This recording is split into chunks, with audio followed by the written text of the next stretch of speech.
better situation.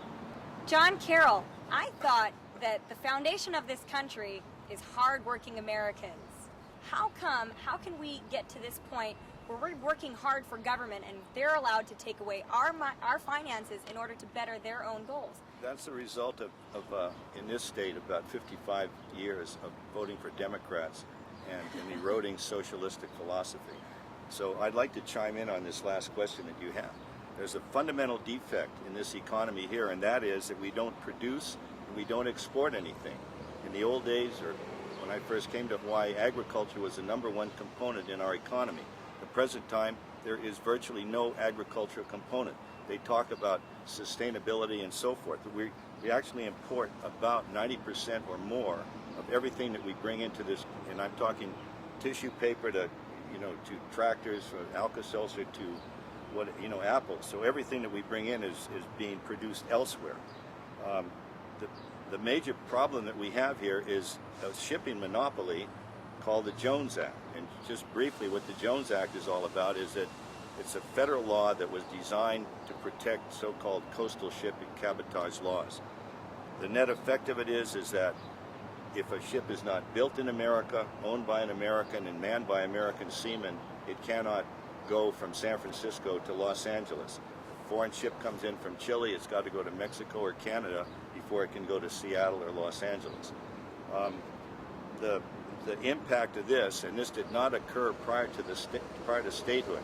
Right now, Guam, Puerto Rico are free of the Jones Act restrictions, but things like fertilizer, pesticides, herbicides, all of the equipment for farming, which would make us productive agriculturally, has to come in under the terms of this shipping monopoly.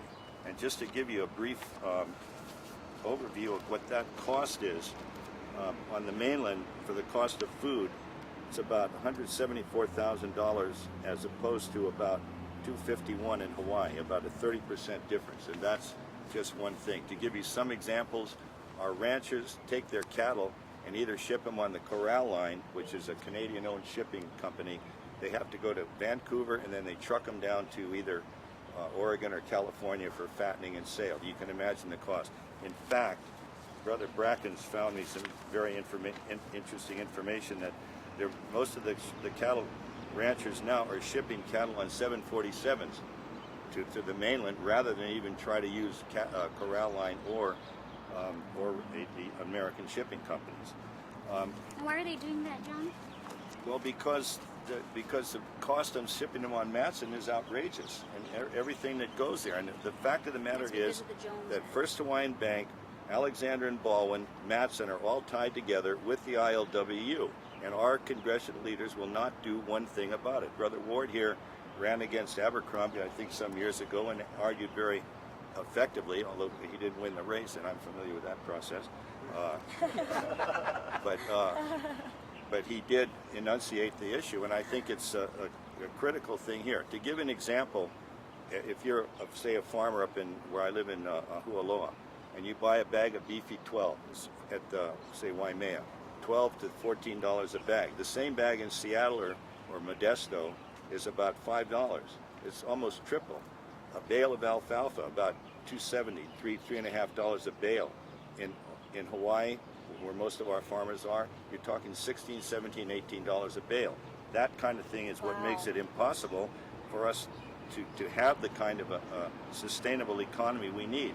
Until we get rid of that act, until we get rid of those restrictions, we're not going to have a sustainable economy.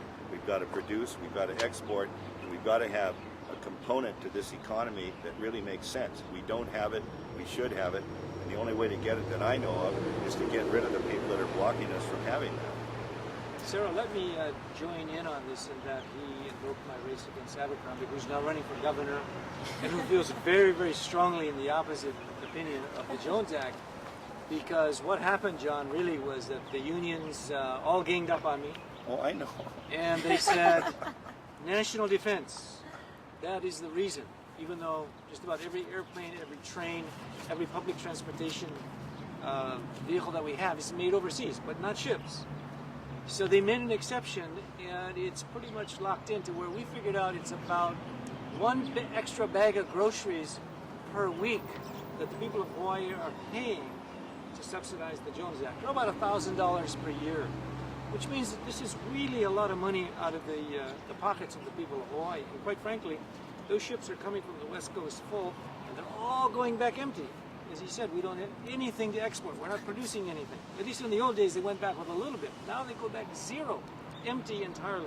And we had pineapple and sugarcane back then. Well, In they the went days back of, with some pineapple and production. sugar and stuff like that, but yeah, that's absolutely right. And this is Senator Inouye, Senator Kaka, Abercrombie, obviously, and everybody else who's been in there. And the only one who did not was Ed Case, so he was not effective trying to battle that at all. But I think right now, if we're going to have an effective economy here, we've got to have an agricultural economic component, and the only way to get it is to get rid of the people that are keeping us from having it. John, on that note, I introduced a bill to substitute corn imported ethanol for locally grown sugarcane ethanol, and as a way of getting ag back again and doing sugarcane ethanol. And quite frankly, the bill was not heard. They just didn't see it. I thought it was a way of reviving agriculture. Were you surprised? No, I'm not surprised, but it may pop up next year No, under I somebody mean, else's I'm name. just as joking. Sometimes our bills do pop up under other names. If I could chime in just a little bit on the Jones Act. The most hypocritical of the bunch, I think, are those who are benefiting from the Jones Act.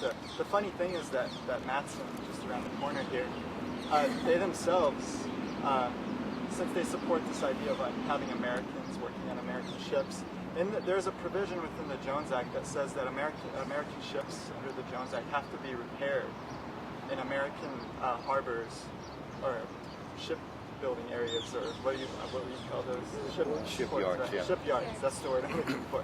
So Matson knows that there's a penalty. There's actually a penalty if you have it repaired overseas. Now Matson actually has many of its ships repaired in China. And why? Because China costs less, even with the penalty. So the idea that Matson is trying to support American labor is a ridiculous idea, because why are they having their ships repaired? They're a business, and they know exactly where the profits lie. And in closing of the Jones Act, I think, if we look at countries that have the same physical circumstances, such as Hawaii, like Singapore, Hong Kong, they have no tariffs on these items that are exported or imported. Now, some of that will probably change in Hong Kong a little bit with China taking over, but they're benefiting hugely from having no tariffs. These are very prosperous nations that have no physical resources, similar to Hawaii, and they're only benefiting from the liberalization of trade